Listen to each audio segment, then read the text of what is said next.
Okay, so thank you.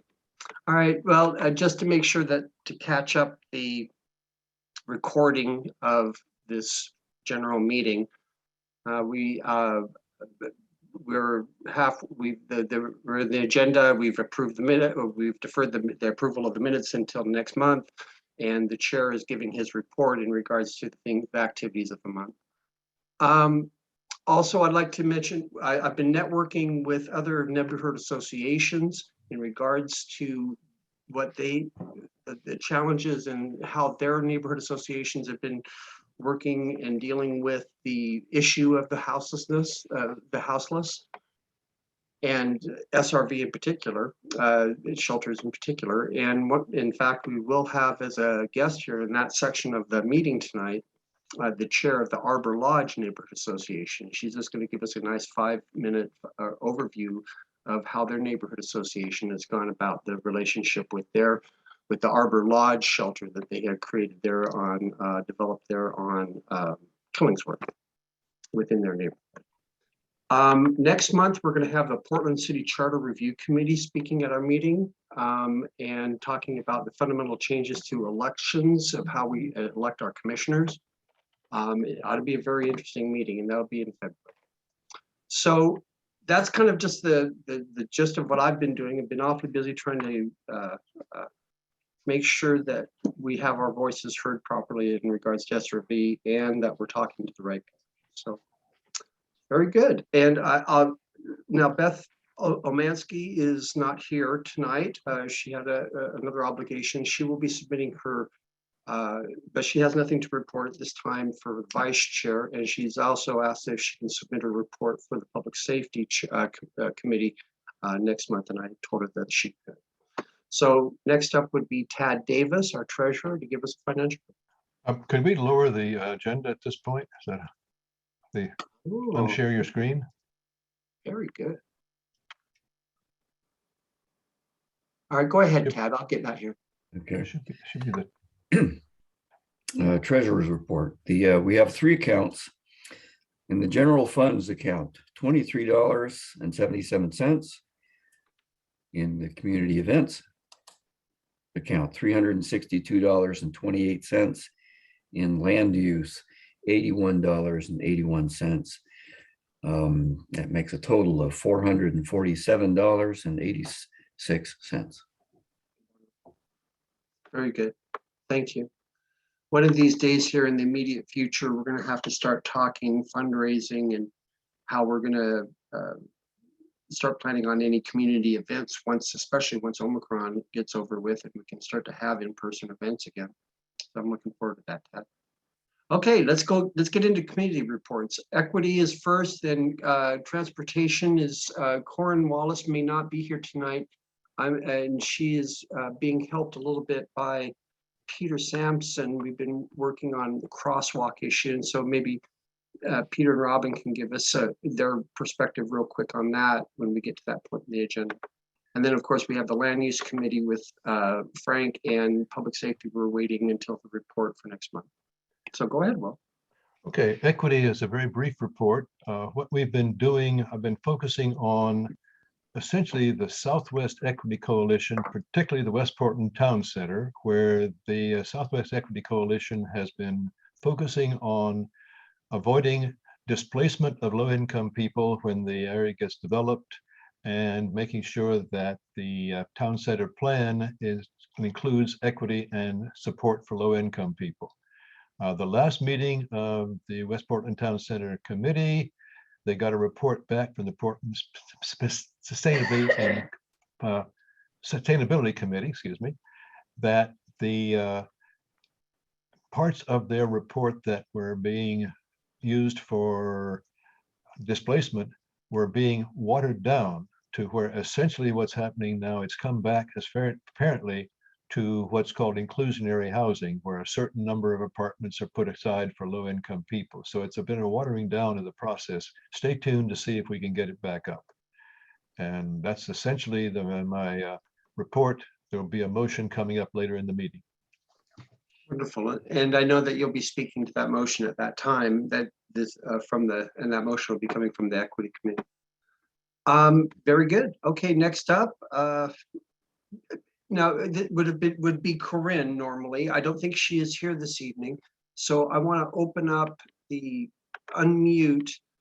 Where are they at here? Let me see if I can find them here. Peter and Robin. He has to Robin? unmute himself. Robin, I'm asked you, can you unmute yourself? Yeah, Peter can speak to the transportation issues, so I think good. he's now unmuted. Oh, perfect. Okay, great. Hi, guys. Thank you very much. Go ahead, Peter, in lieu of Corinne. Yeah, thank you. I'm Peter Sampson, everyone, and I've been working with Corinne on several of the transportation issues that she is spearheading around the neighborhood. She's doing a fantastic job, by the way, and I think we all need to express our appreciation to her. I'm just going to comment tonight on the crosswalks issue. The city has invited nominations or candidates for new crosswalk studies by PBOT, and we have a list. Do I have sharing privileges, Moses? If you don't, Will can give it to you. I believe you try it and see what happens, Peter. I'll check the share screen. There we go. Yep. Here we've got a spreadsheet. It shows a dozen different crosswalks that we have suggested PBOT take a look at for a variety of reasons. Let me just say that several of these, we are hoping that some of the improvements would be incorporated into apartment developments, for example, at California and 45th, or the West Portland development.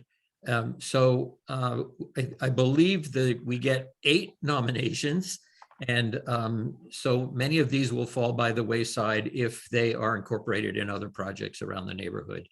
There's also, let me see if I can pull it up, a map for those who are more graphically inclined. And let's see, is this, are you seeing a map now or still the spreadsheet? Sure am. Okay, so the little red pedestrian walkers here are the locations of the intersections where we have suggested that there be some attention paid to pedestrian safety. And I believe Corinne and I decided these materials were ready to share, and that Will was going to post them to the website. I don't know if that's happened yet, but I know that Will, being who he is, will post them soon. So We're getting it done. Yeah, go ahead. I can invite some questions. As I said, there are many other transportation issues that Corinne is way more versed on than I am, but that's the latest on crosswalks. I see Frank with his hand up. Go ahead, Frank. Yeah, I just wondered, is there a prioritization of these different locations? Yes. The list that we built was originally designed to be prioritized, and I'm not sure Corinne could speak to that better than I. So the list running down that spreadsheet shows our prioritization. I know that Southwest Trails has a whole algorithm for prioritizing crosswalks, and I think they are incorporating some of our candidates in their analysis and their prioritization. Very good. Are there any other questions that folks might have? If you do have one, please raise your hand. Otherwise, we'll move on. Thanks, everyone. Hey, Peter, thank you very much. Go ahead and take that down. And yeah, the crosswalk issue is a good one. It's a real good one, especially given the suggestions that we had on that map, and the locations were some pretty obvious ones. So that's good. Okay, next up, Frank Redloff with land use. Okay, well, in land use, probably the biggest issue, aside from the Safe Rest Village issues, is that the Canby Street development that had its hearing in December, the hearing officer issued their report and concluded that the development as proposed and with conditions was acceptable and met all the requirements of the various approval criteria. So it's likely to move forward. We have, if we have some basis for it, but we haven't indicated that we have at this point. We have the opportunity to file an appeal of this, but I don't think that that's anything that I don't think we have much of a rationale to do that, and haven't so far haven't indicated that we would do that. In fact, the neighbors nearby certainly have been very positive about the proposed development to date. So, yeah, I mean, and so beyond that, the only other land use items of which I'm aware are to do with the Sagebrush Village and to do with the filing of,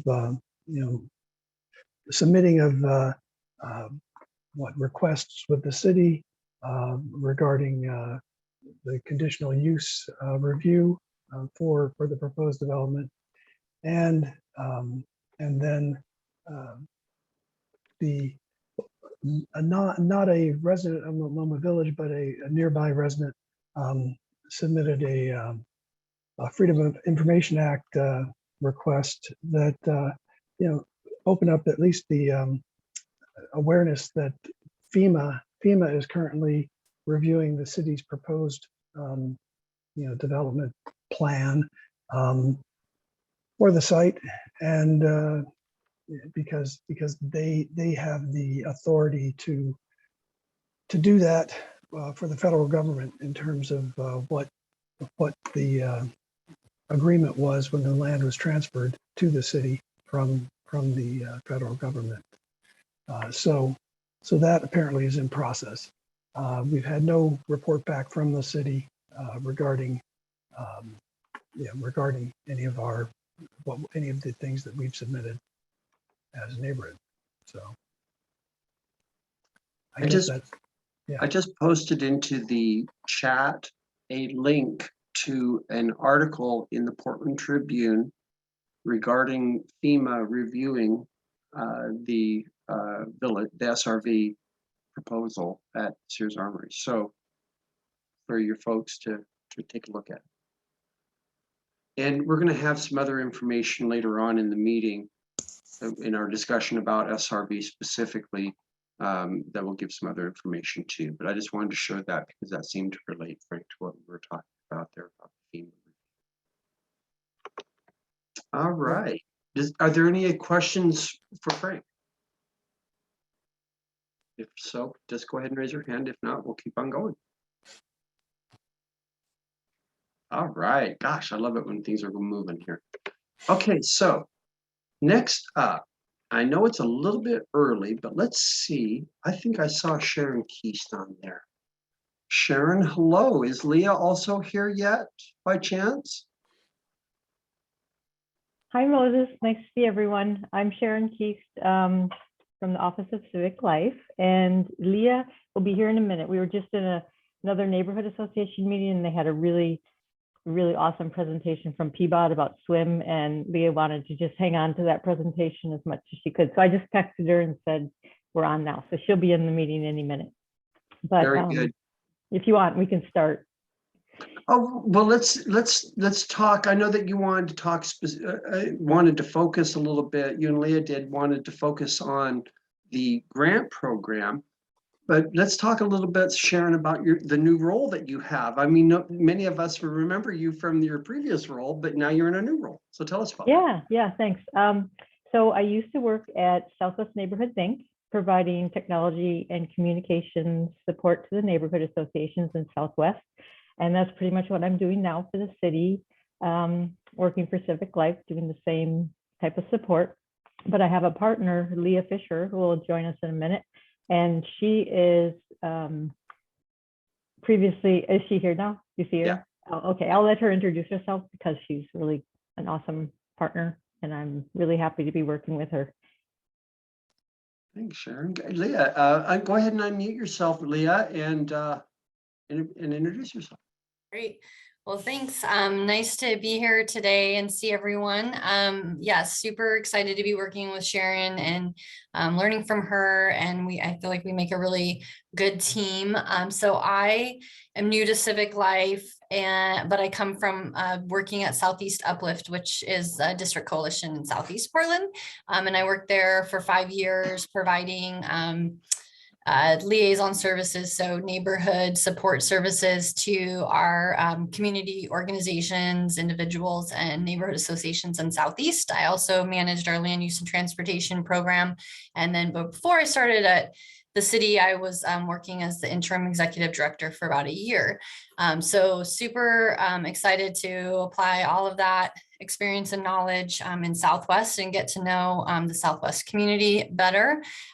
Before that, I worked at the Public Health Division, providing liaison support to county public health offices, doing policy change, systems change, really focusing on, like, again, how do we create healthy environments? So kind of a land use and transportation focus with policy.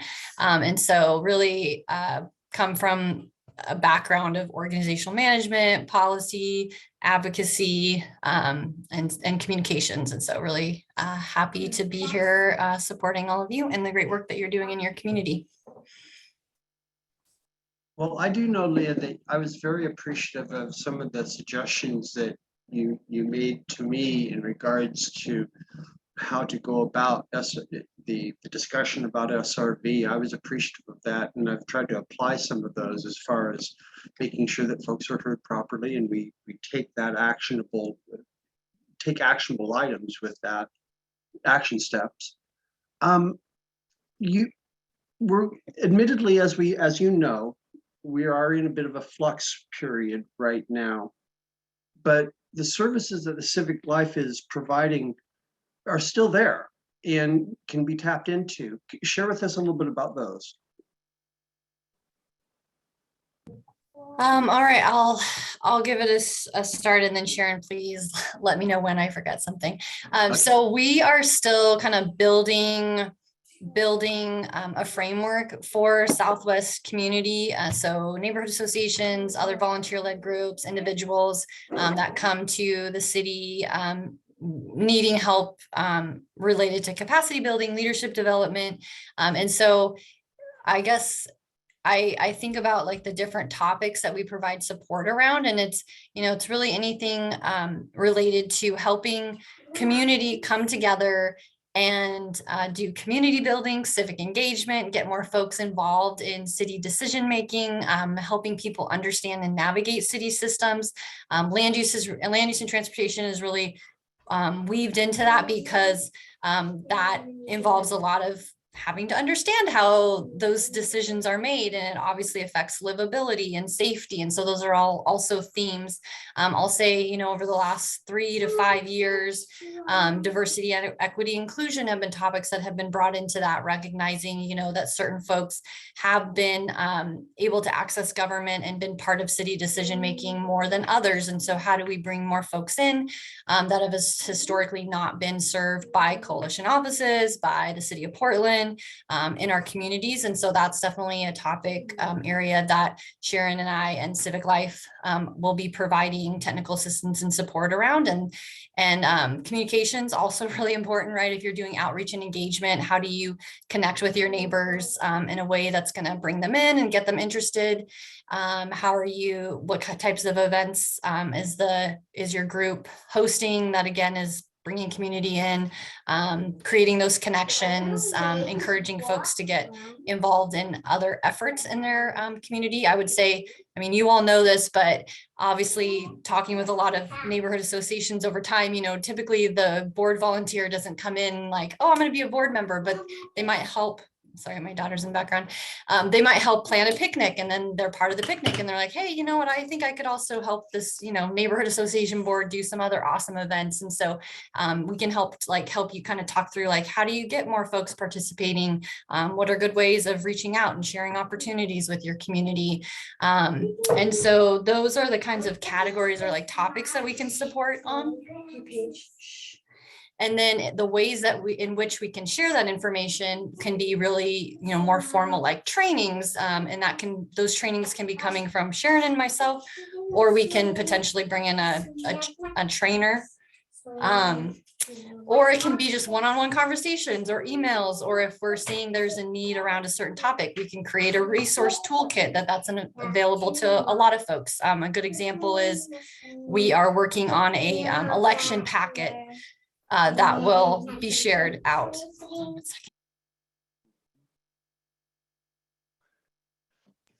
Okay, sorry. And so, yeah, it can be one-on-one, it can be a larger training, but we also want to bring people together. So learning from your other colleagues and other neighborhood associations, or connecting with other volunteer groups in Southwest Portland. What are they doing? How can you connect? How can you support each other? So that's another way that we can support your organization, by helping to create those connections. Okay, Sharon, am I missing? Oh, And then yeah, obviously before you came on, they were asking about the grant program. So the deadline is actually next week. So if you have any ideas, now's the time to flesh them out. And one thing about the grant program, for instance, is that, like, we were thinking about it, we have a neighborhood action, outreach action team. And we were thinking maybe applying for a grant to do a outreach to renters, be it a postcard, be it the development of a flyer, encouragement to come to the neighborhood association meeting. Things like that, I guess, is perfect for these types of grants that you're talking about. Yes. Yeah, I think that's something very similar. Oh, sorry, go ahead. Go ahead, Sharon.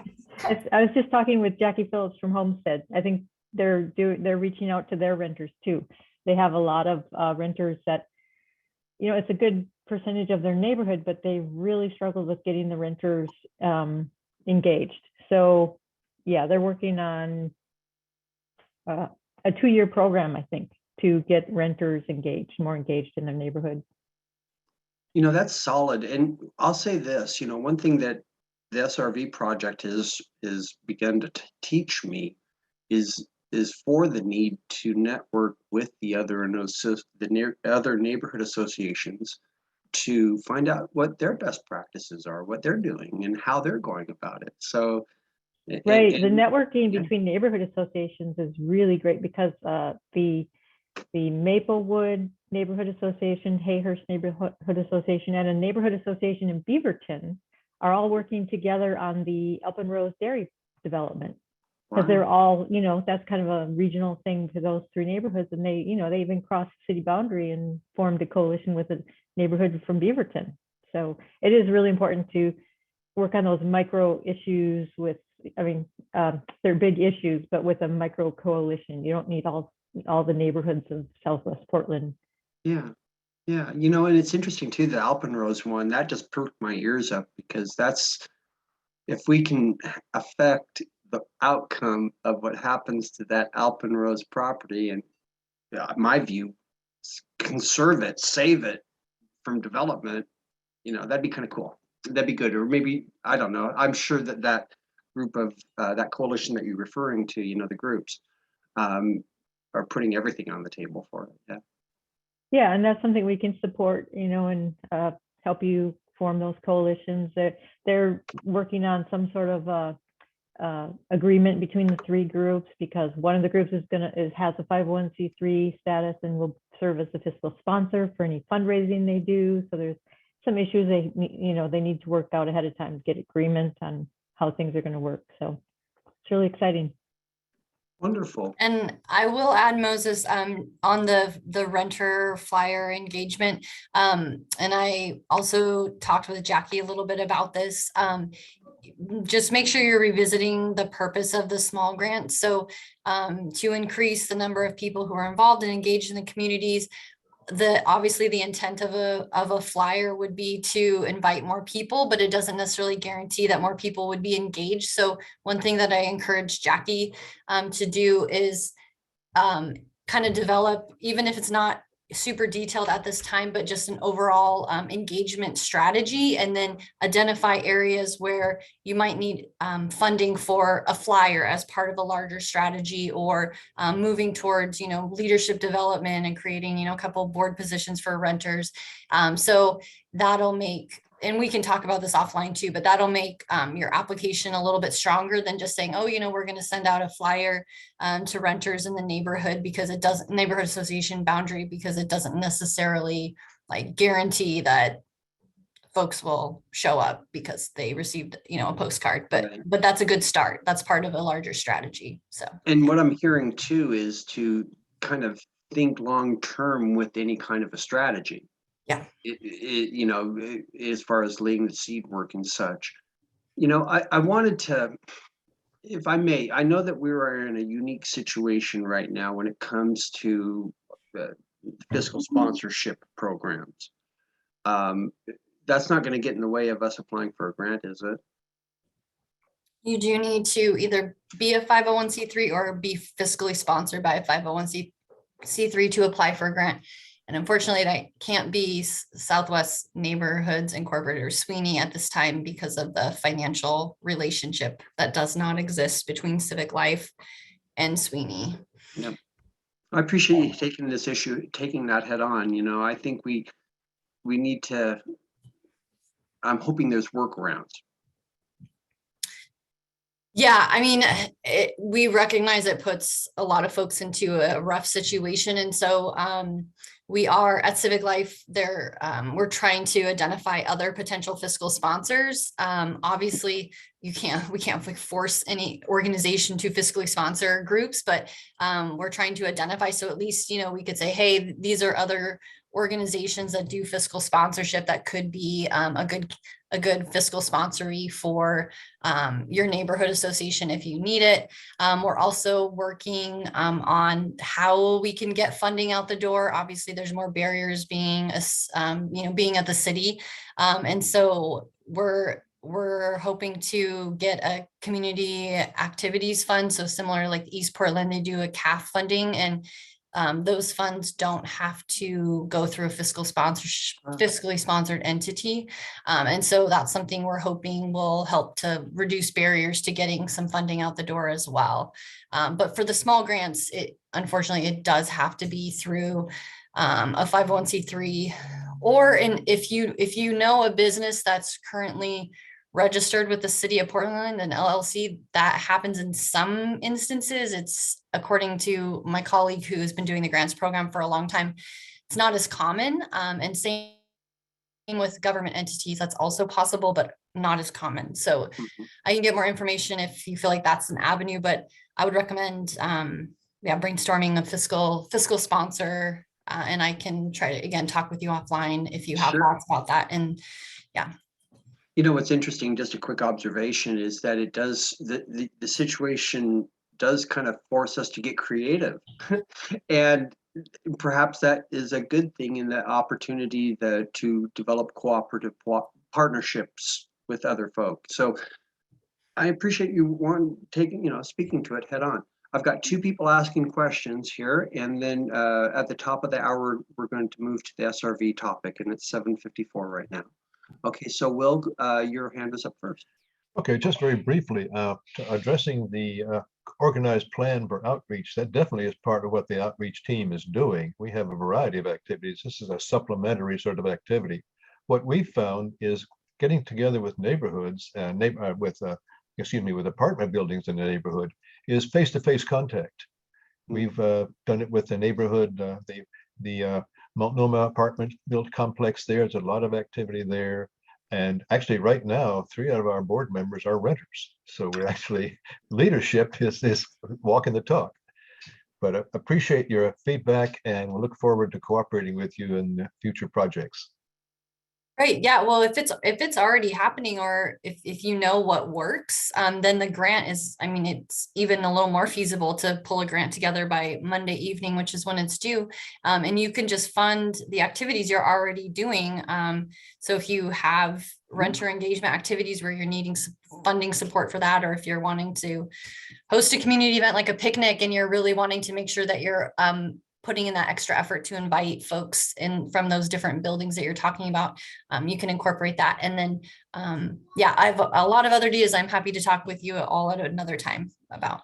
You know, and Will, I think let's have you and I have a conversation about that tomorrow in regards to, I'm hearing a little note of optimism there with Leah. Maybe we can find some bandwidth to get that in because it's such a good idea.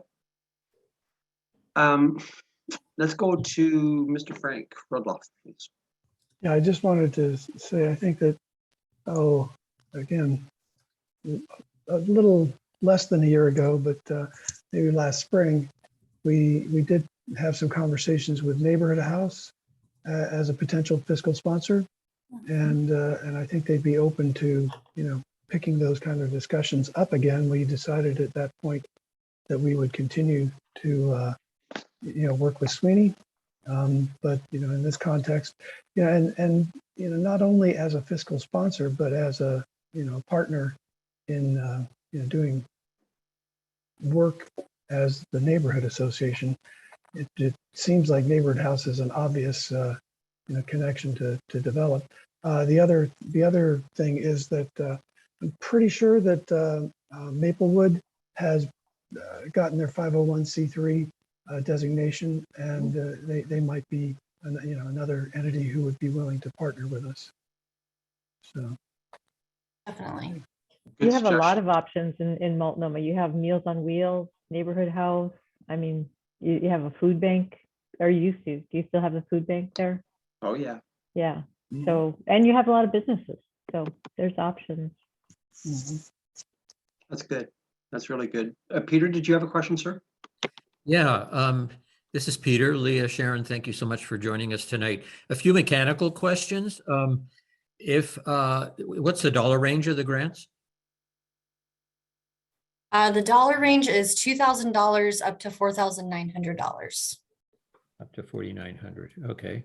And it sounds like there's a deadline next week. When is that? Yeah, Monday night, 5 o'clock. Okay. So if we can't make this deadline, since we don't have a fiscal sponsor set up yet, when do you see these recurring from time to time, and when might the next grant opportunity come along? Great question. So I do expect to see these continue. I can't promise it will happen.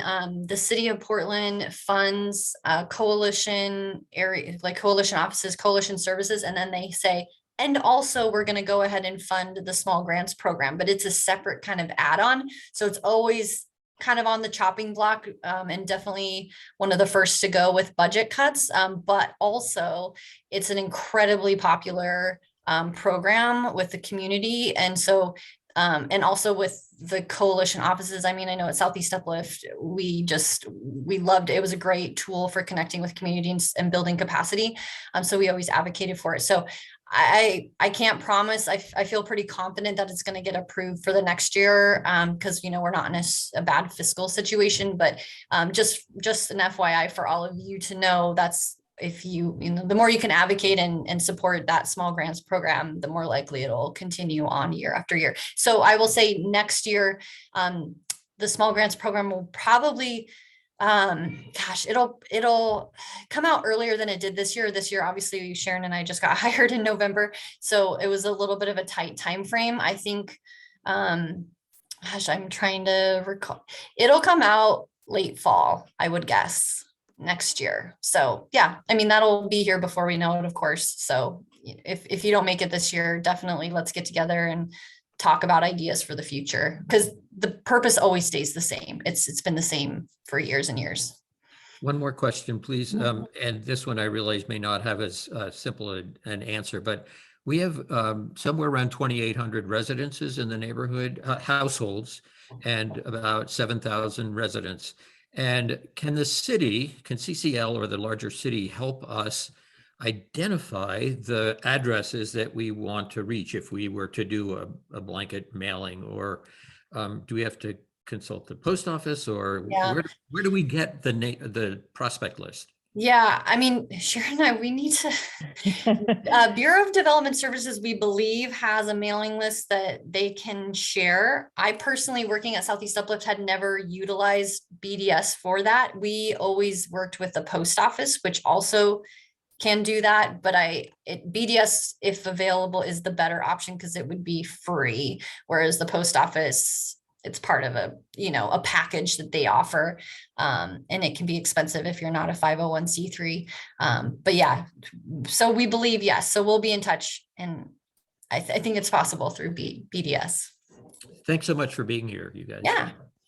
Good questions. Great timing. 8:01. We're moving right along here. Thank you very much, Leah. Thank you very much, Sharon. Next up, we are going to take 20 minutes and we're going to talk about the Safe Rest Village project, where we're at, what's going on.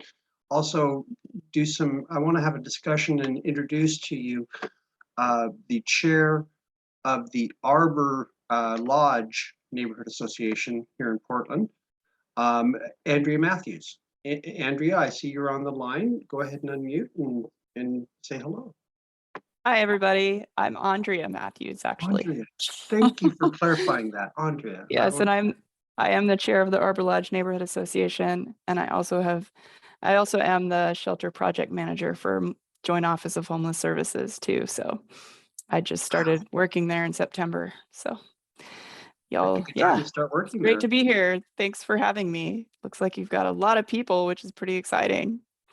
Well, what I want what I want to do here real quick is just interview you in essence.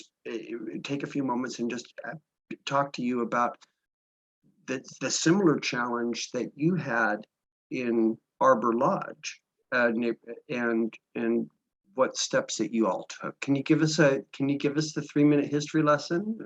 Do you mind telling us? Oh, sure. Okay. Yeah, well, the county bought the building in December of I think it was 2020. And then, yeah, it was 2020. And I was still just the Arbor Lodge Neighborhood Association chair.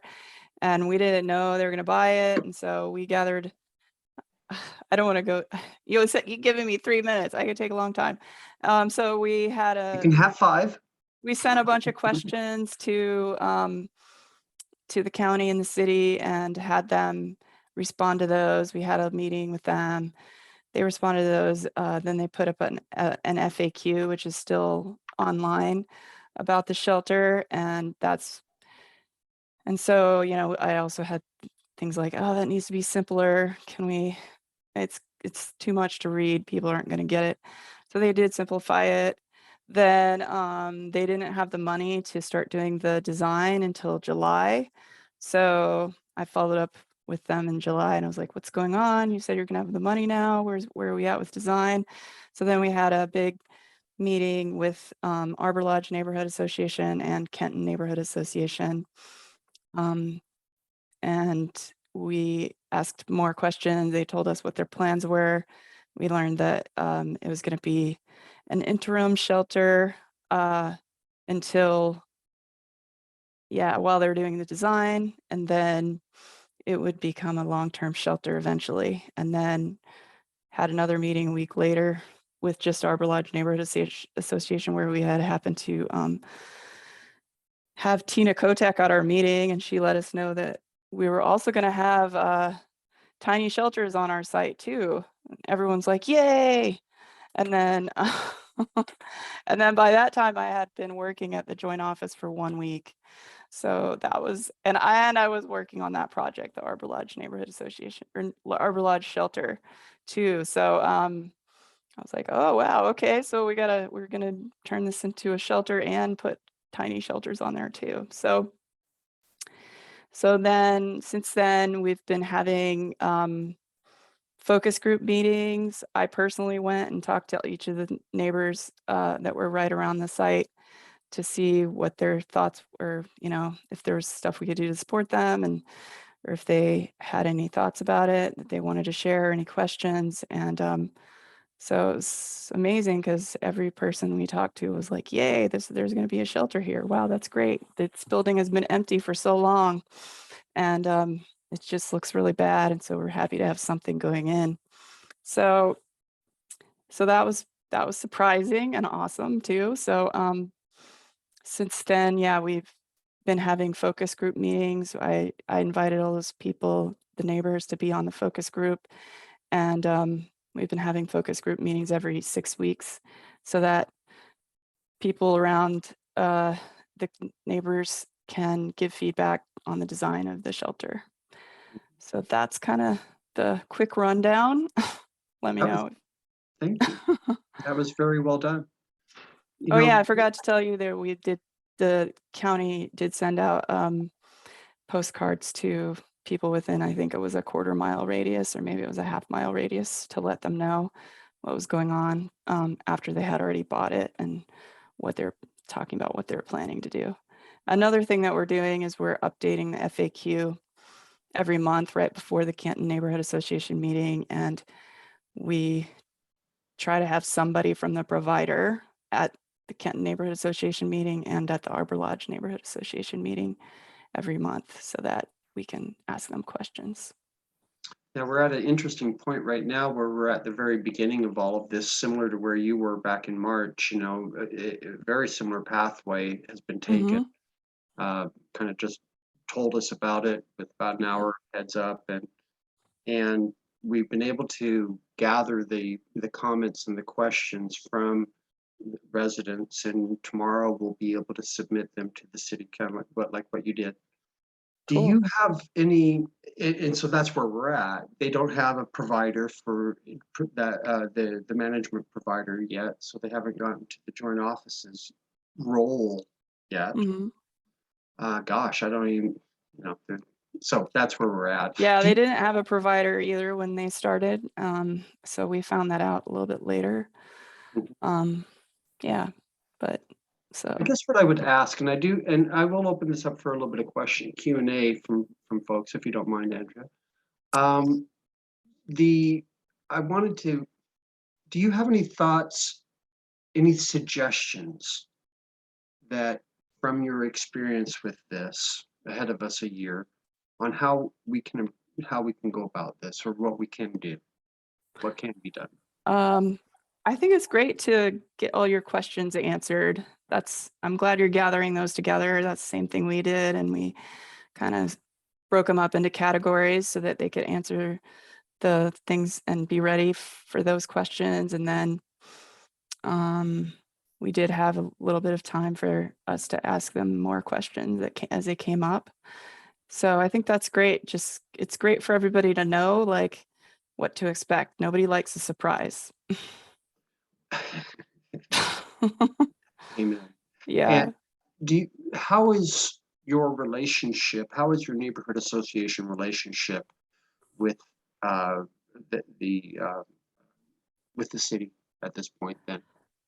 Well, this is actually not being done by the city. It's being done by the county. So it's the Mhm. Arbor Lodge one. So I know that the Safe Rest Villages are coming through Dan Ryan's office and it's a little different. So, but yeah, we have people come from city bureaus to our meetings. Like we did have Dan Ryan come and we met with him. That was before the shelter. Yeah, so they're willing to come out usually. So we're up for meeting with.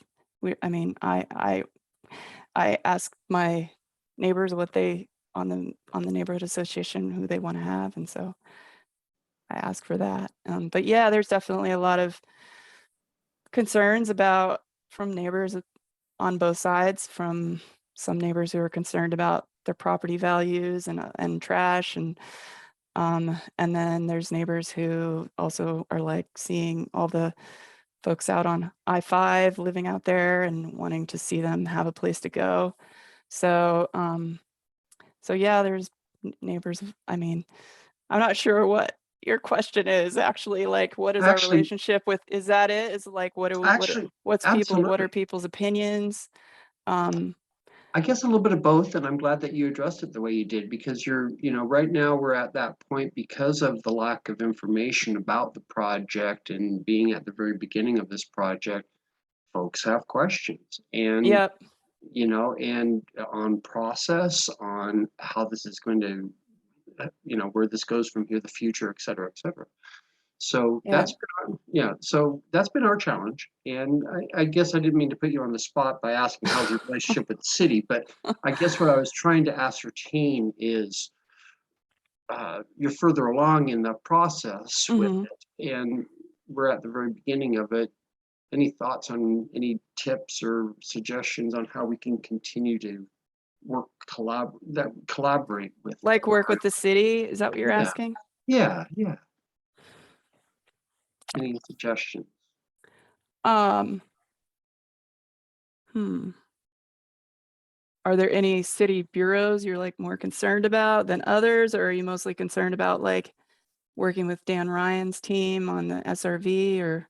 Mostly on SRV and Dan Ryan's team. Now, we do have a Okay. couple of we had a couple of motions in the past, last month that we are having to follow up on with land use and BDS. Mhm. And we've also submitted a motion that regarding the original intent of the property and making sure that was followed. Mhm.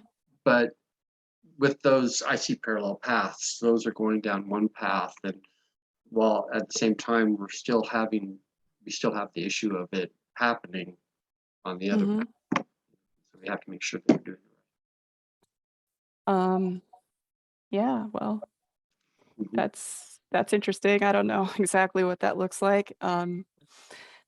But in terms of having a good relationship with the city, I think, it's good to keep asking them questions and, having meetings with them, so that they can just answer those and be transparent about what they're up against.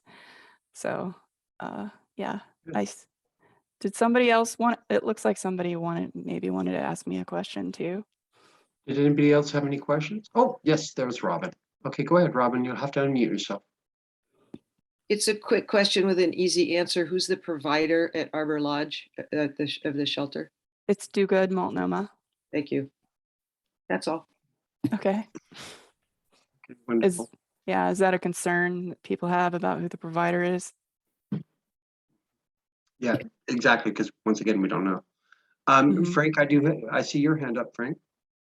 Yeah, I guess, Andrea, what are the impacts that you've observed now? Is it, you have a very different situation, I think, there, but what are the impacts On the community? yeah, I think I've heard that some people are noticing that there's not as many people on I-5.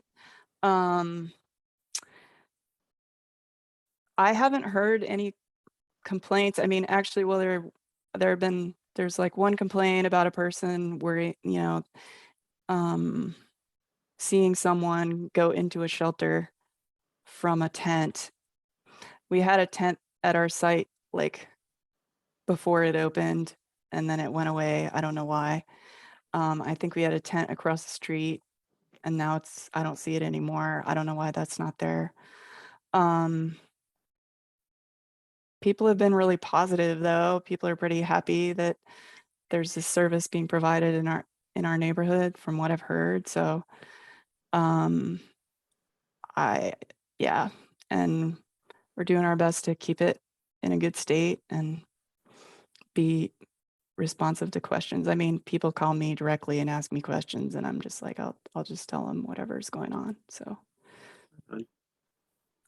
yeah. Good Sure. question. Thank you, Frank. Let's take, it's 8:15. Let's take the last two questions here. One from Sermin. Did I pronounce your name right? It's Shermeen. Shermin. Thank you. Yep. Andrea, I was wondering if your neighborhood association had any success or outreach efforts with people who had been living on the street in your neighborhood and getting them referred to the village or the Okay, shelter? that's a great question about how the referrals, about the referrals. So I did talk to people within the joint office about getting that going, and so they went out. Their navigation teams went out all over Arbor Lodge and Kenton and let them know about the shelter. And so the way that people get into Arbor Lodge shelter is through calling the number and getting on a list. And so what they're doing, to my understanding, is that if you're living in Arbor Lodge or Kenton, you get to go to the top of the list. So that's my understanding of how that worked. Does that answer your question? Did you have something more? Yeah, that does answer, but then had any neighbors directly interface with some of the people? Like I've met some people who've been living on the street in the neighborhood and Oh, wow. Oh, that's talked awesome. to them, and some of them have voiced interest in moving into the tiny house shelters cool. as they learn about them. That's really cool. Well, yeah, a neighbor could have done that. I don't know if they did, but that's definitely a thing they could do. I mean, I personally shared it with some of the folks I know that do direct services with people living outside. I told them myself, I'm like, hey, did you know this is coming up? And this is the number. This is how you get people referred. And so I don't know if they did that or not. I don't know if neighbors used it to refer people, but that's definitely something they could do. Like, yeah, if you were living in our neighborhood, you could just call that. I mean, you can call it yourself and refer someone and just say where the person is coming from, and that's how it's working. Very good. Okay, one last question from Kylie. Go ahead.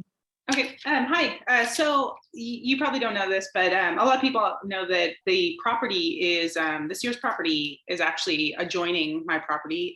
Wow. Yeah, I'm not upset, just so you know. There's a direct. You're what? You're not upset, or you are? No, I'm very upset. Okay, got it. I'll tell you why. Okay. Because I've got small children. My neighbors have small children, and they all play in this little backyard area. Where people who live in the Safe Rest Village will have a direct line of sight into my house and into my yard where kids play. And so I have a couple of questions. One is you say that everyone was really stoked in Kenton, and that's great. In Arbor Lodge. It was in Arbor Lodge, actually. Arbor Lodge. I'm stoked in Arbor Lodge, and that's yeah. But I mean, is it anyone's backyards? Like people throw away, Dan Ryan in particular loves to throw around like the word NIMBY, but this is literally for about 10 of us, this is literally in our backyards. It is 15 feet from the bedroom of a single mom. That's where this is going into. So my first question is like, is this like literally in people's backyards? Another thing that I hear a lot is, and I hear Moses saying this, and I hear a lot of people with the city talk about, people wanting to be heard. And to me, like being heard isn't that important. What's important is that the city presents, an actual plan with expected impacts and a plan for how they're going to mitigate those impacts. And until and being heard doesn't mean anything. It's meaningless when really what we need is to know that the city is not being negligent. And so I guess was there what were the expected impacts going into your neighborhood? How were neighbors' concerns addressed? What were the response plans and how has it worked? Okay, well, let's see if I can remember some of that stuff. Well, for one, the first thing you asked was if it is actually in anybody's backyard. Yeah, there are 2 properties directly adjacent to the shelter, and then the other properties are across the street from the shelter. Oh, yeah, but there's 2 properties who share a fence with the shelter. So that's one thing. one answer. For the other stuff, what were some of the things people were worried about? They were worried about trash and encampments. They were worried about stealing. That wasn't actually my question. My question, Okay. like, was there a plan for what are the expected impacts? And like, what is the response? Was there a response plan for those? I'm not sure I'm going to be able to answer your question. I'm sorry, because it sounds like you're thinking about some specific impact and then a city's response to that.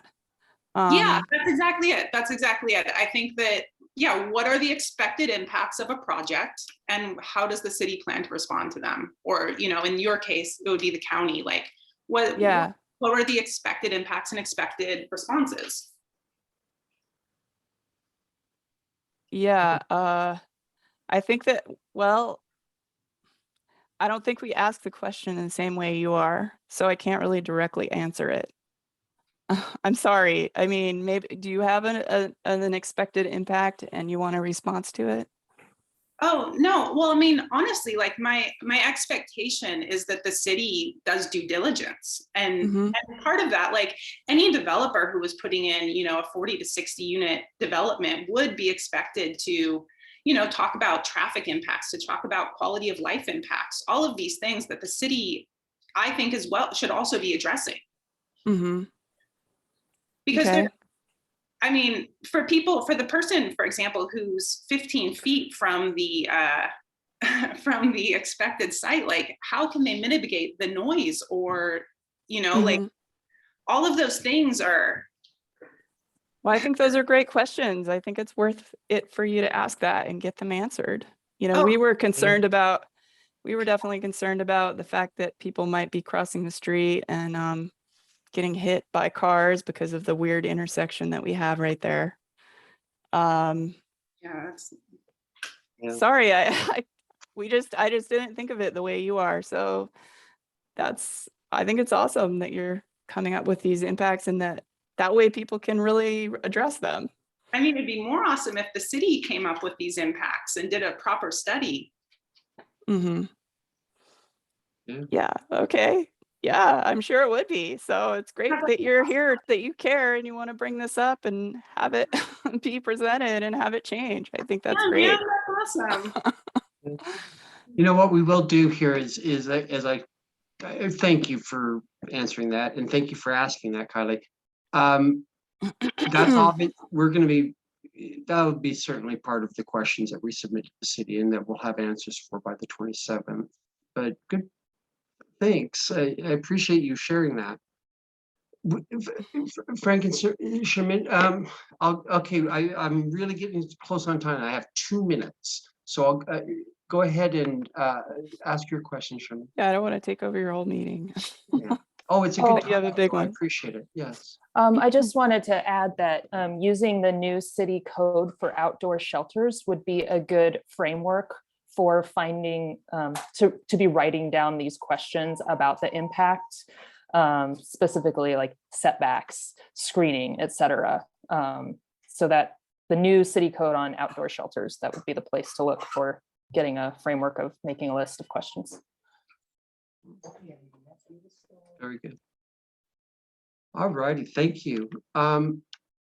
Andrea, thank you for your time tonight. I really appreciate you just answering your questions. As you can tell, we're still coming up with trying to get answers and all of that. So I appreciate you taking time. Thanks. Yeah, feel free to reach out to me if you have other questions. I'm happy to answer anything. Well, and it's good to hear that the approach that other neighborhoods have taken in similar situations, although there's obviously differences, but they're very similar. There's similarities too. I can put I'll put my email in the chat for y'all. Oh, good. Thank you. Frank, did you have a?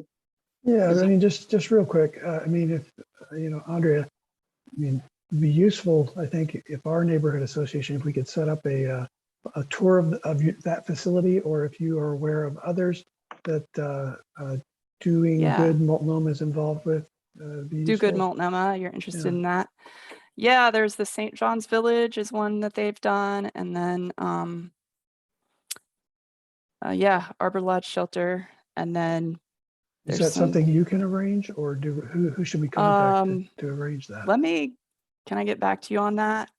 I Yeah, know that it may just be a matter of contacting them and saying, hey, can we come by? right. That's another thing you could do. I will commit to following up on that there too, Frank, with her to make those arrangements. It makes sense to me. I'd love to take a tour and check it out Cool. and see some of that firsthand. So, Cool. Yeah. I mean, yeah. Okay. Yeah. Awesome. okay, All once right. again, hey, thanks a lot. All right. Okay, Thanks, everybody. yeah, I think I'll appreciate stay your time. around and just see, if you don't mind, I'll stay around and see what's No, going on not with at your all. Please stick around. You're very community. I welcome think to. I'll stay for like 5 more minutes. I Sounds don't want good. to intrude, but yeah. Okay, sounds great. Let's move along here. Now we're in the new business section. I'm gonna put the clip. I had a news clip of a village that has been proposed in California that they've implemented down in California just for education purposes. I'll make sure to put it on the website for folks so that you can just go to the website and click on it. Look under the Save Rest Village link on our website. So new business, I want to address before we get into the motions, because we have a couple of motions that have been submitted. The first, but I do want to talk very quickly about general meeting topics that are coming up. There's been notice that the Portland Charter Review Committee they have confirmed that they will be attending our February meeting. So we'll have a good 15 to 30-minute discussion on some of the changes that they're proposing to the Portland City Charter, especially in how we choose city commissioners. So if you have, if you don't, because right now, basically, we're not doing it. It's a citywide election, and there's arguments that it's unequitable for folks that are, in different sections of the city. So so that's one topic that we're going to have next month. Another one, the Multnomah County Charter Review Committee is meeting, and they meet similarly every 6 years to review the Multnomah County Charter. I have someone coming to one of our meetings on that topic as well. Coincidentally, I was on the last Multnomah County Charter Review Committee as a member, and so that's admittedly the reason I reached out to them, is because I know that this is it's a good topic, and it's good for us to have our say-so in it. Also, Capitol Highway construction is ongoing. I won't bore you with all the details, but it is amazing to see their work progress, especially when it comes to the retainer walls that are containing the stormwater and how that is progressing. So that's exciting. Finally, we have a May elections coming up, May 2022. Municipal elections are coming up. Not municipal, but city elections are coming up. And there's a precedent for us doing mini forums on races, inviting all the candidates to a race and having them come and talk to us. I'm not sure if I have full bandwidth to be able to pull that one off, but I'd like to do one. I'd really like to do one. So I'll stay in touch with everybody there, and we can see how that would go, and I'll keep us up to date on that. All right, it is 8:30, and we have two motions that have been pre-submitted to us for our review. First off, I want to get to the equity statement motion, and that is one that has been proposed by Will Fuller through the Equity Committee, or the M&A Equity Committee. So, Will, I'm going to give you the floor to talk about your motion before so we can decide to take an action. Okay, well, thanks. I want to first share my screen to show you what the proposed statement is, and then I'll talk about it, okay? So here's the Multnomah Neighborhood Association equity statement. Now, this is a little unusual. It's not the usual equity statement. I'll go into why it is what it is, but I'll read it out loud just very briefly. It doesn't take that long to say. It starts off saying it's a motion, it's a statement that's promoting an open, fair, welcoming, and safe neighborhood. Now, our vision for equity is diversity, equity, and inclusion are natural parts of what we do to be good neighbors. They're not something special. They're not something added on or required by government fiat. To honor that vision, we express the qualities in common neighborly terms: openness, fairness, and welcoming. Now, we added safety to the list because we realized that the neighborhood needs to be safe in order for its residents to feel like being open, fair, and welcoming. Otherwise, you're protecting yourself. You're not very eager to have people invited into your backyard. But safety is especially important to those who have experienced traumatically unsafe treatment from systemic, unfair discrimination. It's pretty clear. Now, we make special efforts to include and support communities that have been specially mistreated, and that's top priority. But at the same time, we're good neighbors with communities that have been well treated and call on them to help build a more open, fair, welcoming, and safe neighborhood for all. This particular statement, we have two other statements. We have two other statements that we have actually endorsed as a neighborhood.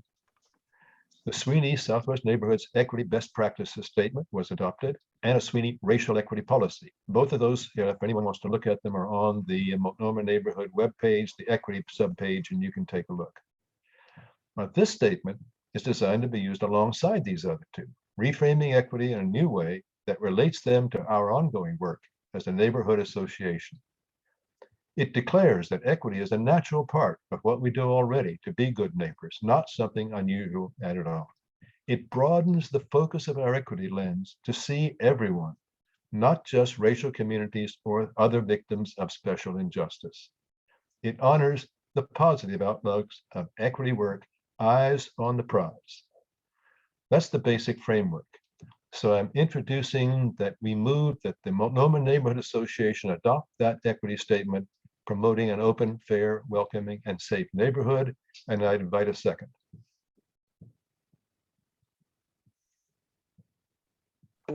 Okay, we have a motion on the floor that has been proposed, and if there is a second, we'll go into discussion of it. Would somebody like to second that motion? Frank, I see your hand. I'll second it. Thank you. All righty. Would folks like a little discussion on this? Let's have a little bit, if you would like to say something about this or have a question regarding the motion, please raise your hand and we can start a queue. I show Robin with her hand up. Go ahead and unmute yourself and ask your question.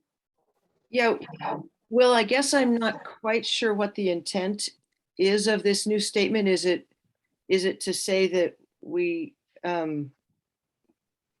let's see, safety's also important for people who haven't been, I'm sorry, I don't quite understand the intent of what's the purpose of this statement? Okay, the purpose of that is to integrate equity, inclusion, and diversity into our regular points of view rather than something added on, essentially. Safety is an important part because many people see safety, especially someone who's been privileged, safety meaning protecting me from those other people. And that's not really all it's about. It is protecting yourself, it's protecting your interests along with the interests of other people who need to be protected from brutal police or bigoted neighbors and so on. It's the whole, this is a framework, a reframing the tone of the diversity work in a way that allows it to be more, frankly, to make it happen rather than people making good statements that then don't get acted on. And there's a lot of I've heard pushback from my good middle-class neighbors about equity and diversity. We're tired of that stuff. Quit talking to us. How does it relate to me? This helps people to rate it to themselves. And safety is a key part. Yeah. Yeah, okay, I'll say I can go. Thank you, Will. That helps a little bit. Words count. This is why more words. Words count, but this is words to guide for action. Does anybody else have any questions about this statement or about this motion? Raise your hand or wave your hand. Let me just ask, Will, could you show the whole statement again? I can only see part of it. Oh, I don't know. I have the whole statement on the screen. Oh, okay. I can Okay, scroll it up if you've got it. Yeah, no. I'll scroll it if you'd like. What part can you see right now? No, I've got it. I'm sorry. At the same time, we are good neighbors with communities that have been well treated and call on them to help. Oh, I see. We're good. Okay. I'm sorry, I misunderstood the intent of that, good neighbors to communities that have been well treated. And now Yeah. I think I do understand Yeah. it. Thanks for the clarification. The short answer on that particular part of it is equity is for everyone. Very good. Okay, anybody else have a comment or a question? Wonderful. Okay, well, I'm going to go ahead and end discussion if Can I I don't have. Oh, I do see Peter. Go ahead, Peter. Hey, Will, I would like to see a vision statement that doesn't include the rationale. I think the statement needs some wordsmithing. That's all I'm saying. Well, let's talk about it. Well, and one thing that we can do is if there is a desire to refine it, this motion can be tabled to be addressed later. I personally, I just want to let you know where your chair stands on this. I like this a lot, and I think it's a good complement to the equity statement, the previous equity statement. Yeah. It's basically the addition of the word safe. Yeah, I would suggest that rather than wordsmithing, it's discussing it. What does it really mean? How does it relate to yourselves and so on? Just use it as a starting point. When the Declaration of Independence was written, there was a whole committee that worked on it, and the Constitution was written. There was a whole lot of work on that. It isn't the last word by any means, and it certainly isn't the last action. But good point. It's I have to keep wordsmithing my own stuff until I finally just take it away and say, oh heck, this is good for right now. Let's talk about it. And I venture to say an equity statement similar to bylaws are a living document in the sense that it should change to reflect the times. Yeah, and we can also, yeah. I suggest other people take a look at the other ones we already have adopted, because they go much more into the meat and potatoes of things and other compliments. I didn't want to take a lot of time on this, so Sure. that's all I've got to say. But I will, okay, if there are, seeing no, I do see one comment, and that's from Leah. Go ahead, please. You unmute yourself. Great. Yeah, this is really great to see. I can share if Multnomah is interested in kind of operationalizing or turning words into action. I'm super happy to help brainstorm ways that the neighborhood association can start taking more action around these values. So, having new board members sign on to the statements that you're providing, and just doing other activities that will help increase turning those values into action. So, thanks. Thank you, Leah. And what I'm hearing here is that this is a starting point, that if we adopt this becomes our starting point. And we can have through the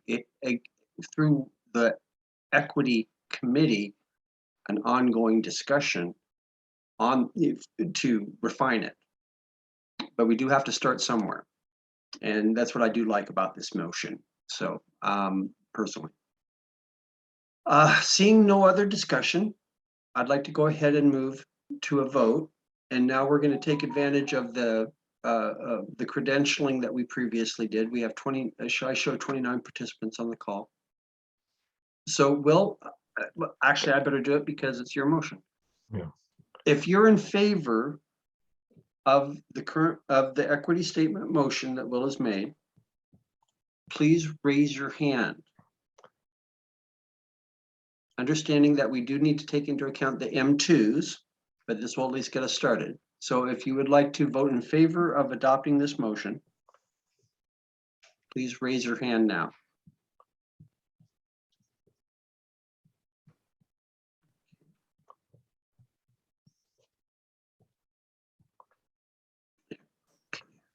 Well, are you keeping track? I'm keeping track. There are 15 hands raised, 16 at this point. I haven't done the M2s as both people. We'll get that in a moment. There, we got 16 raised hands of the membership at this point. And we have that is a majority of the credentialed members right now. So I'm willing, I better complete this actually. All those against, please raise, I'm gonna, actually, I need to lower the hands first. And Okay, then we'll do a second vote. Do it the right way here.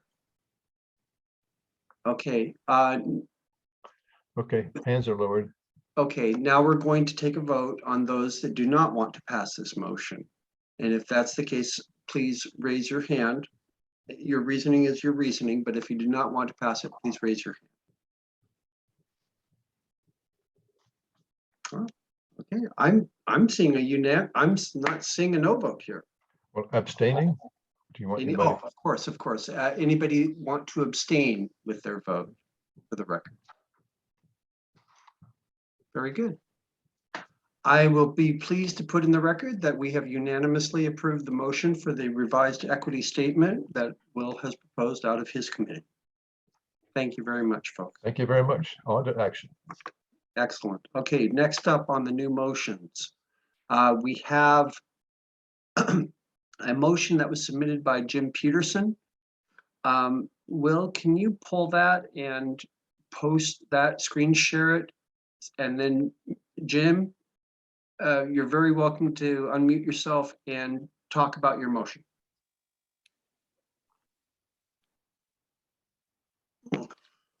Are you with us, James? I'm gonna bring it Oh, up there we here. go. Okay, okay. Sorry, guys. Sorry, James. Didn't mean to interrupt. Please go ahead.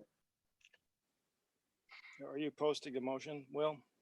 I'm posting it now. Yes. Okay. Here we go. Yeah, hi, this is Jim Peterson. My concern with the Safe Rest Village was just kind of dropped on us, and there's been very lack of communication from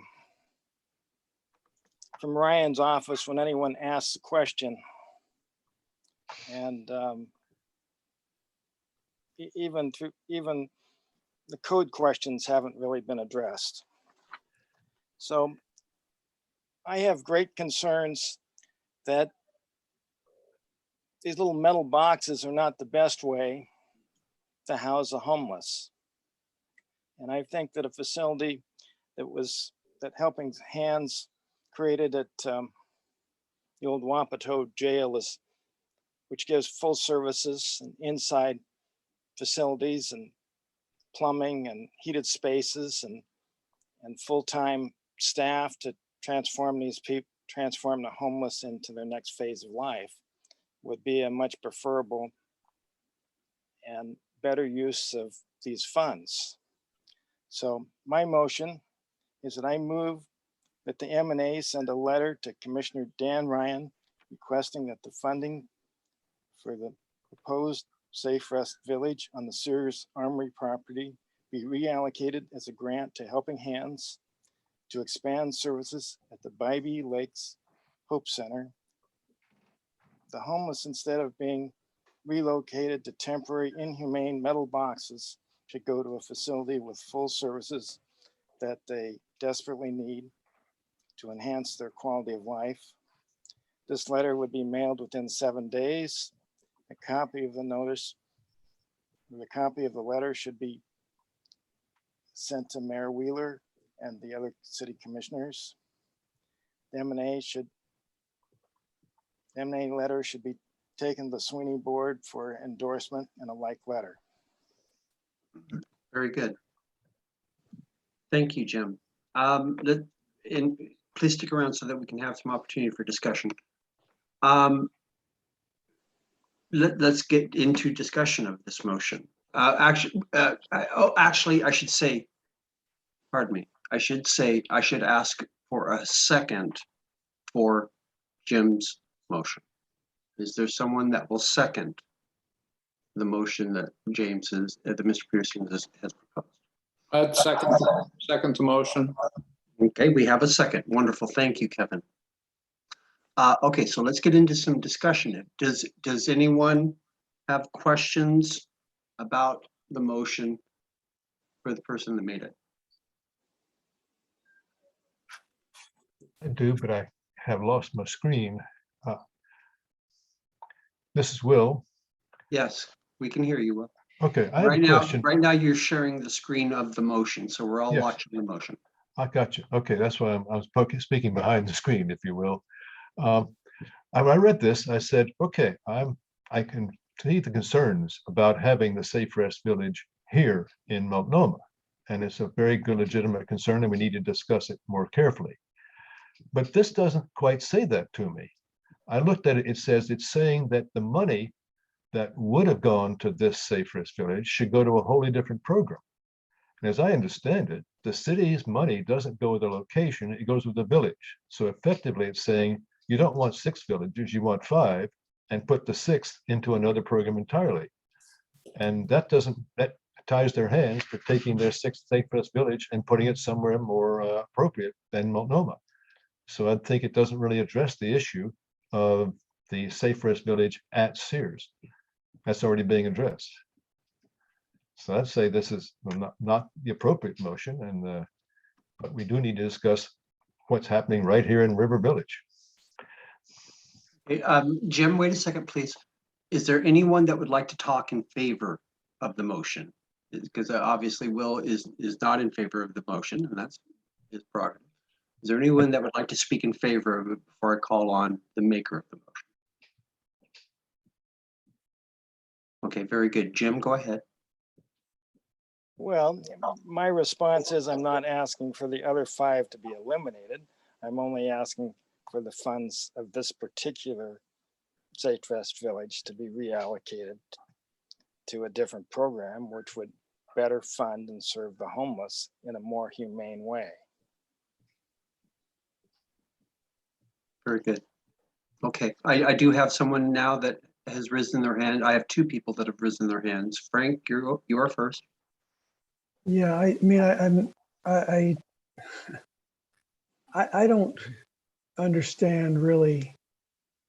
I can accept that the proposed form of housing in the Safe Rest Village, that form of housing might not be, maybe it's not humane, but if it's not humane, then it's not humane anywhere they're building a Safe Rest Village. And so that would be one point to make, that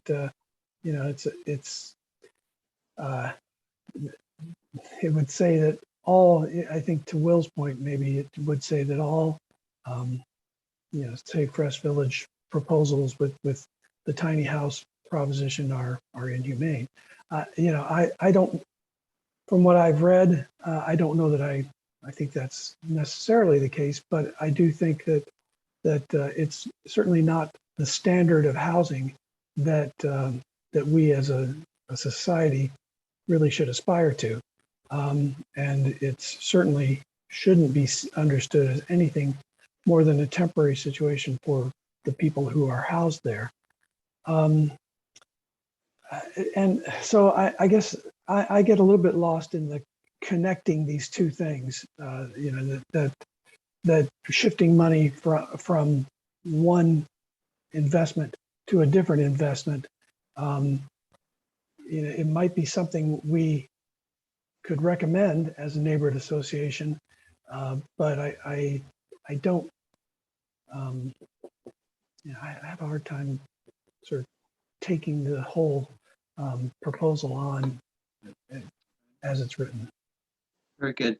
Thank you, Frank. I appreciate that. Okay, let's move on to the next person with their hand up, and that would be Robin. Hi. Unmute yourself. There we go. Thanks, Moses.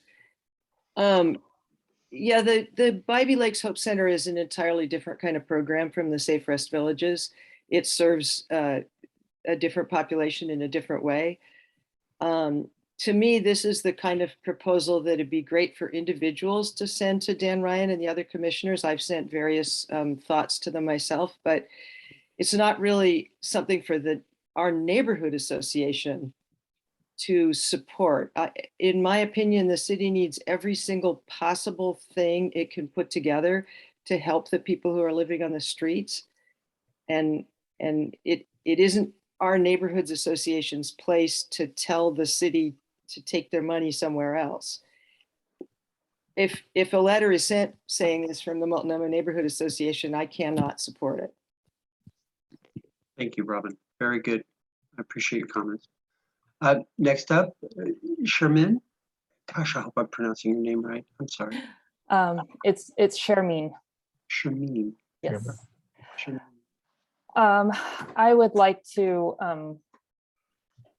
question the characterization of these as being inhumane, because for some, and this is from my own experience working with the people who are experiencing houselessness, programs like the Bybee Lakes Hope Center are not safe for them. They do not feel safe there. They've had bad experiences in other shelters where they've have had their stuff stolen, been assaulted. There are some who want a personal space, and that's why they're camping out in the street or in the woods, mostly in our neighborhood in the woods. And these shelters, they do have heat. They are somewhat insulated. Are they appropriate housing? No, not for permanent use, but it is better than a tent that is not insulated and out on the street or in the woods. So I don't see this as a perfect solution at all, but it is a different solution than a Hope Center traditional shelter. And perhaps we could, instead of this kind of a proposal, think about proposals that would make the Safe Rest Village better, or maybe improve the stock of the types of shelters that are being proposed. Thank you, Shermeen. Thank you very much.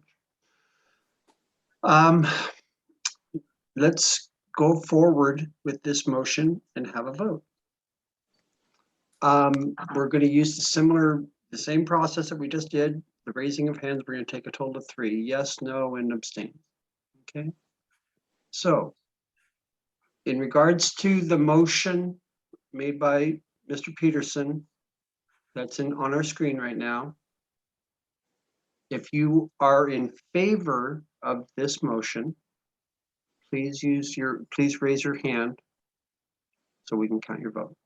All those in favor of this motion, please raise your hand.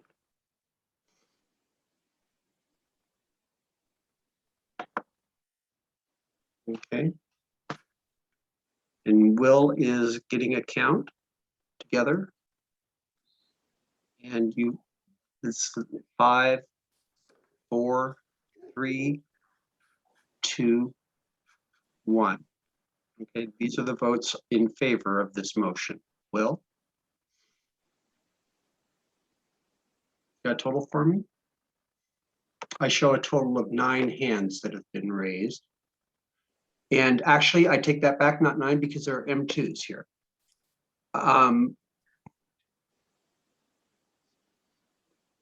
Okay, I show a total of 9 hands. Now I got to take into account the M2s, 9, 10, 11, 12, 13, 14. Okay. There were 5 voters with 2 votes.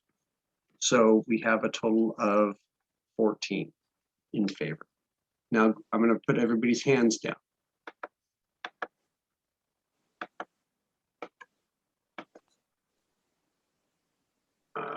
Okay, okay. And our next one is to those in against. If you do not favor this motion, we do not feel we should adopt it, please raise your hand. Once again, we're speaking of this motion by Jim Peterson. If you are not in favor of this, please raise your hand.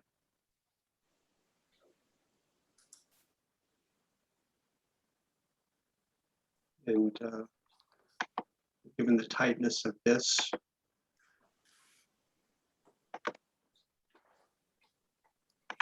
sure.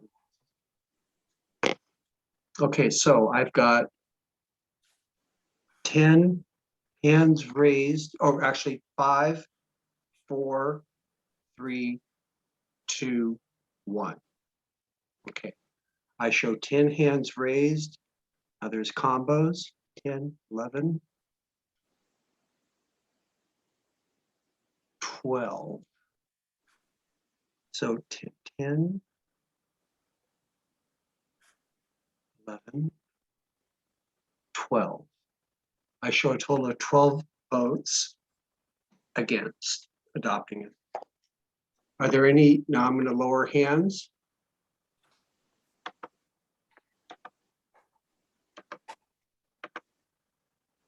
And we are going to ask for abstentions here. Just a moment.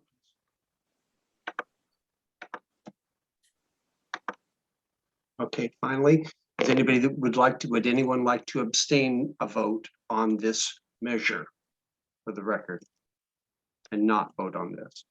And I show two vote, I show a total of 3 vote. I'll keep on going.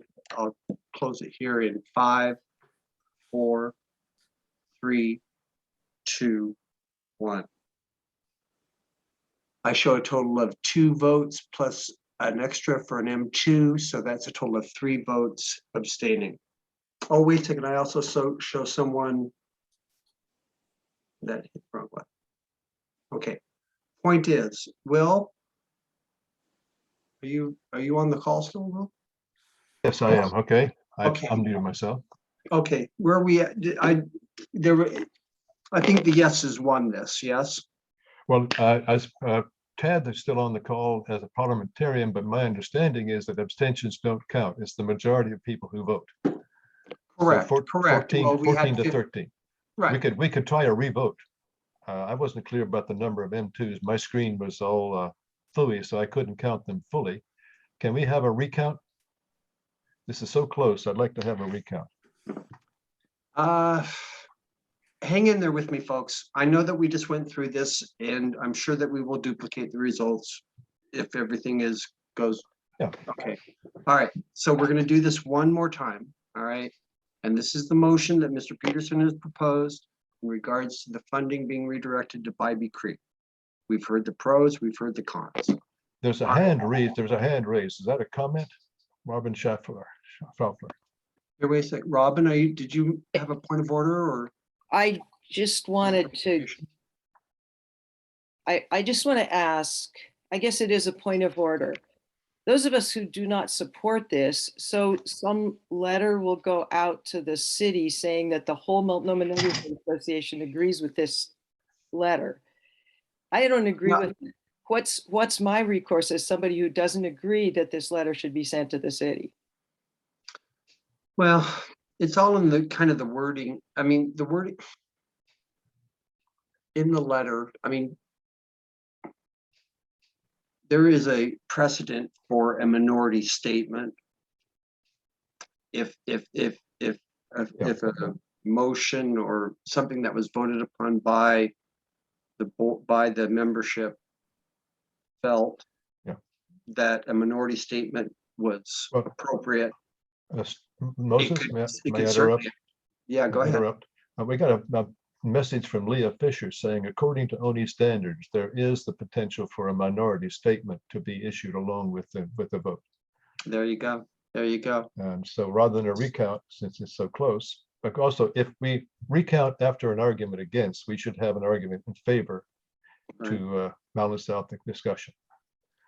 Okay, wait a second. Let me get Frank here. Go ahead, Frank. This is a sort of a point of order. Would it be inappropriate or appropriate for to give Jim the opportunity to modify his proposal at this point, or entertain any amendments to it, or has that time passed? No, it's still, well, technically we have had a vote. Yeah, we've had the vote.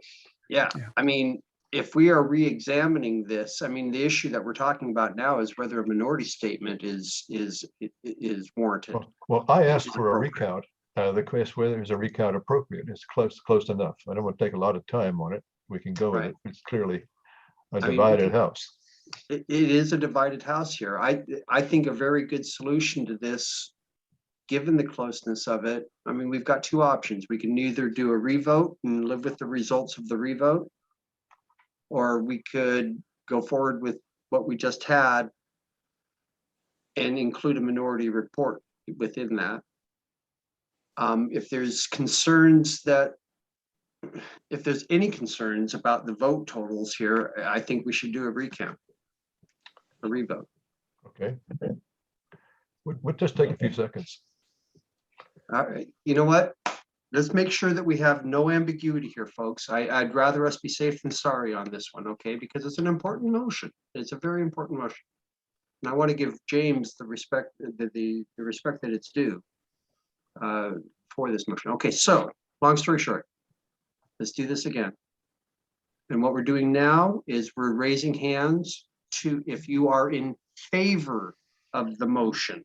If you are in favor of the motion, raise your hand and will be keeping track of the vote. And once again, this is if you are in favor of Mr. Peterson's motion. Okay, I see a total of 9 hands raised, 9 logins. Let's count the M2s unless there's anybody that's dividing here. Let's go, okay? Go ahead and count the M2s. 1, 2, 3, 4, 5 M2. So 9 plus 5 is 14. So it's the same as before. Okay, now Okay. let's go back. We're going to go back through and lower hands real quick. I'll do it. I've lowered the hands. I can do Okay. it in one swoop. You can too, but I'll show you later. Go ahead. All right, now those that are against this motion, please raise your hand. Who are not in favor of this motion, please raise your hand. And we'll all be relying on you for. Okay, yeah, Tad's not here, so I'm not going to double count. Okay, I see 10 hands raised. So let's count the M2s again. 1. I voted. I saw 11. Okay, 11 hands raised. You voted? I'm It's a chair. I don't believe the chair can vote. Can I vote on these? If not, then Yeah, let's call it 10 hands at this point. Okay. all right, go ahead, unless it's a tiebreaker. Okay. Yeah. Okay, that's yeah, 1, 2, all I see, 3. I see 3 M2s, so 10 plus 3 is 13. It's not a tie vote. It's the same as before. The recount replicates the initial vote. I would say that it passed 14 to 13. Yeah, I think so. Okay, well, thank you very much. I won't take any more Yeah, time. go ahead. Yeah, go ahead and lower all the hands for me here, Will. And let's Okay. wrap up. I want to wrap up very quickly this motion and adjourn this meeting. In regards to this motion, I agree that I feel it's appropriate, given the vote count, that we have a minority statement drafted along with this. I think it's Well, very appropriate. who would draft the statement and what would it say? And who would approve it? Well, I mean, you know, And how Robin- does the bylaws run into this? that's a damn good question, Jim. Yeah. That's a really good question. I've never had a minority statement before. This is a new experience. This is a new one for me, but I think there is a precedent for it. You're right. We do have to answer those questions. Robin, Robin, do you have the answer to that? I can share some insight too. We have to have a strong membership-based NA, not a board-based. No, I understand. And I respect that, Jim. But given the fact that we have to respect that, it was a very close vote. So And, you I mean, know- I can share, Jim, that typically a minority statement would just summarize the statements that were made during the meeting in opposition. So some of the points that I think were made by some other members, and it needs to be reviewed by the chair before it goes out, or if there's a committee that's working on this letter, they could review it. And if you all wanted to, you can wait till your next meeting and approve the letter if you feel like you want to.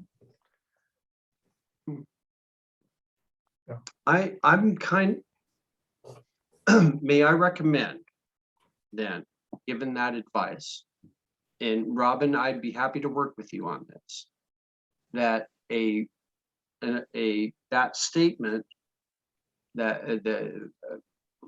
be developed over the next, and presented at the next meeting.